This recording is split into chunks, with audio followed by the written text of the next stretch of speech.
你有没有遇过一种情况，一天要产出多个社群贴文，光生文案跟图片就花1个下午，现在只要10秒钟就搞定。怎么做呢？利用 Google OPPO 就行啦。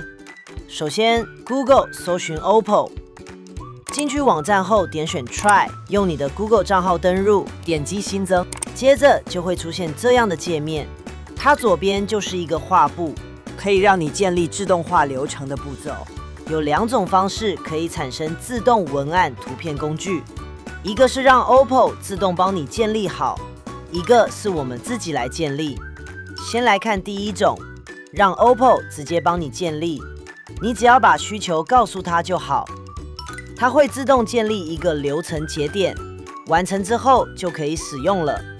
比方我现在说，建立一个文案和图片的产生器，只要我给它一个主题，它就会自动帮我生成 Instagram 的文案，并且针对这个文案生成一张1:1的图片，搭配这个文案，输入完之后就送出，就这么简单。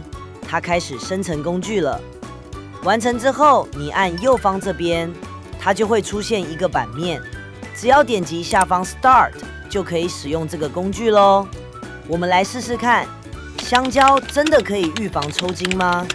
你看，它就会自己开始跑流程，会先生成文案，之后再生成图片给我们。哇，你看，它直接用 Instagram 的版面来呈现给我们看。当然，你也可以在对话框跟他说你想改成什么样子的呈现方式。那第2种建立方式，就是我们自己把节点拉出来，每一个节点都可以客制化它产出的指令。一样进入 OPPO， 我们先把左上角这边把名字改成这个工具的名称，方便你可以辨识做出来是哪个功能的工具，就叫 IG 贴文图片建立。接着新增一个 User Input 的节点，这个节点主要是让使用者可以输入资讯的。以我们的工具来说，就是要输入一个主题。我们可以在右边变更这个节点的名字，让大家更清楚这个节点的功用。再来新增一个 Generate 的节点，这个就是我们可以运用 Google 各种模型来产生文字或图片的地方。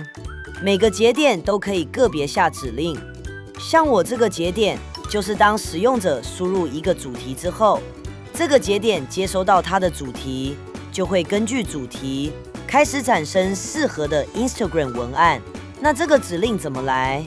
我们先到 Gemini 询问，请它生成合适的指令给我，我再贴过来，包含文案跟图片的指令都要，请它生成一个指令。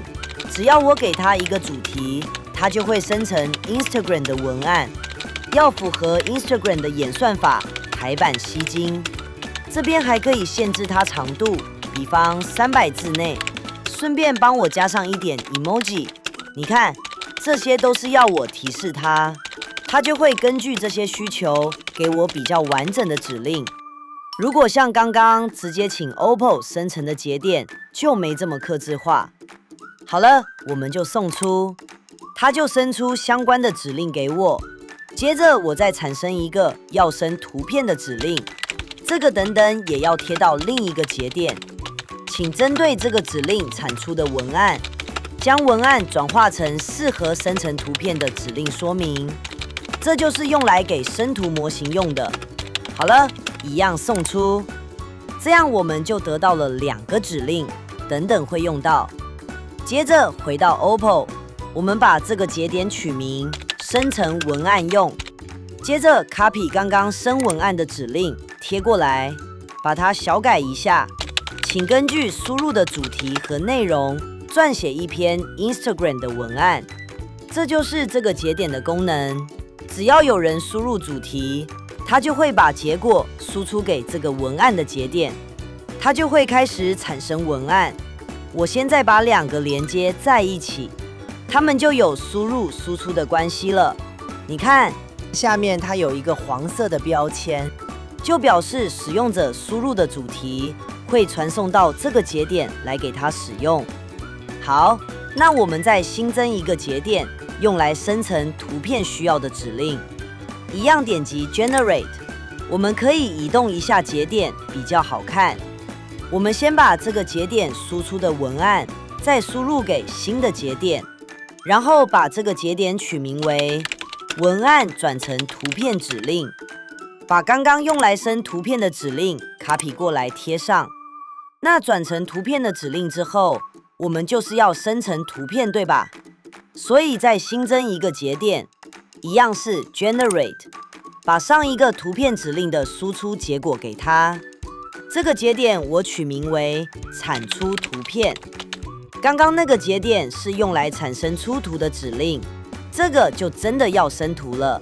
那因为这个要生图片，所以上面这边模型我们就要改成可以专门生图的 Nano Banana Pro。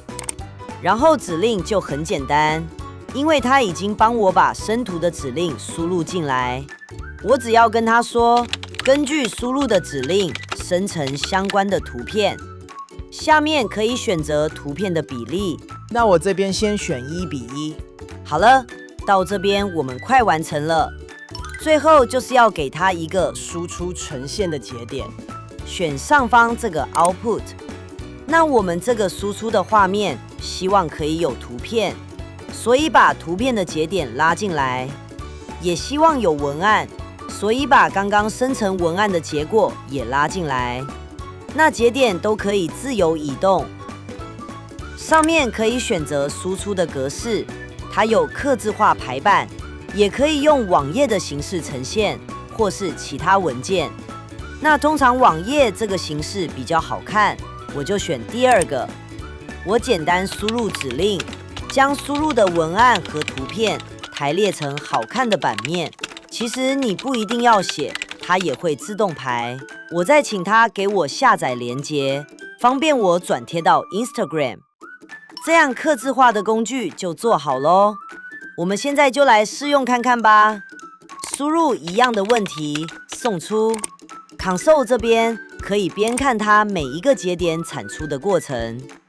好了，你看生出来之后，它真的生成图片和文案。未来这个工具就可以重复使用，只要点击右上角重新整理，它就可以再次点击 Start。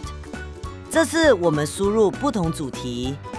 听音乐真的可以疗愈身心吗？生出来了，你看不错吧？可以下载图片，也可以复制贴文内容。以上就是今天分享的 OPPO 自动化工具，你会怎么应用呢？欢迎留言跟我们分享。喜欢这类的影片，别忘了订阅我们频道，学习更多 AI 工具哦。